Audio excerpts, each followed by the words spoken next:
Welcome to Penrose Learning, where we make understanding easy. You start by installing TrackMotion and signing into your account so your projects sync across devices.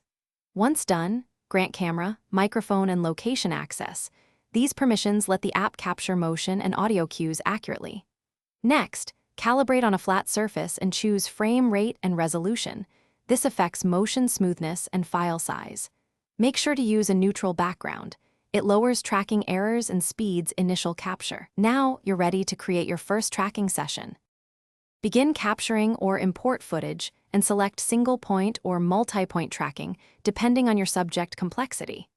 Then place markers on high-contrast features and adjust sensitivity and smoothing to balance responsiveness versus jitter. Higher smoothing reduces noise but adds lag. While the app runs, watch the live overlay to confirm locks. If drift appears, pause and add intermediate keyframes to anchor the path. Make manual corrections on problematic segments to preserve spatial accuracy before exporting the track. When satisfied, export your tracks as CSV or JSON or apply them directly to your timeline and effects. This ensures motion data integrates with your edit.